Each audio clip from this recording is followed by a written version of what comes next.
दौड़ते लोग, चीखती आवाजें और आसमान में उठते धुएं के गुब्बार। कतर की राजधानी दोहा के सबसे बड़े शॉपिंग मॉल विलाजियो मॉल से ये दृश्य सामने आया और इसके पीछे थी एक भयानक मिसाइल स्ट्राइक जिसने पूरी खाड़ी क्षेत्र को हिलाकर रख दिया।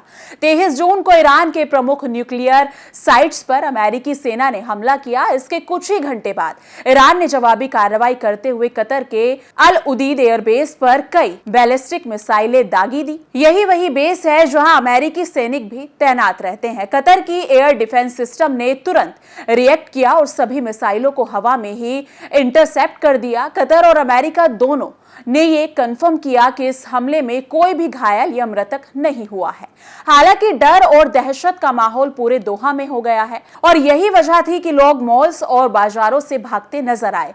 ईरान के इस्लामिक रिवॉल्यूशनरी गार्ड कॉर्प्स ने बयान जारी करते हुए चेतावनी दी, अगर अमेरिका ने और कोई कदम उठाया तो उसका नतीजा होगा मिडिल ईस्ट में अमेरिकी सैन्य मौजूदगी का पूरी तरह से पतन। कतर की विदेश मंत्रालय ने इस मिसाइल हमले की कड़ी निंदा की और कहा, हम अपनी सुरक्षा के लिए उचित और आनुपातिक जवाब देने का अधिकार रखते हैं। लेकिन इसके कुछ ही घंटों बाद 24 जून की सुबह 4 बजे अमेरिका के राष्ट्रपति डोनाल्ड ट्रंप ने एक बड़ा ऐलान कर दिया।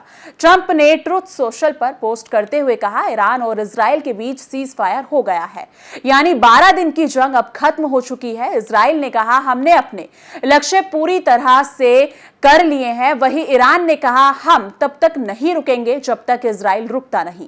लेकिन अब दोनों देशों ने युद्ध विराम स्वीकार कर लिया है। हमले के तुरंत बाद कई अरब देशों ने अपने एयरबेस बंद कर दिए। एयर इंडिया, एमिरेट्स और कई अन्य फ्लाइट्स को या तो रूट बदलने पड़े या रद्द करना पड़ा। लेकिन 24 जून को हालात धीरे धीरे सामान्य हुए और इंडिगो समेत कई एयरलाइंस ने अपनी सेवाएं फिर शुरू कर दी। भारत के हजारों लोग खाड़ी देशों में काम करते हैं और वहां की सुरक्षा भारत के लिए भी जरूरी है। साथ ही तेल की सप्लाई, ट्रेड और डिप्लोमेसी सब कुछ इन घटनाओं से जुड़ा है। इसलिए सीज फायर भारत के लिए भी एक राहत की खबर है। क्या ये सीज फायर टिकेगा? क्या अमेरिका अब इस तनाव से खुद को दूर रख पाएगा? और क्या ईरान इजराइल के बीच ये संघर्ष फिर से भड़केगा? आपकी क्या राय है इस मुद्दे पर? कमेंट सेक्शन में जरूर बताइएगा।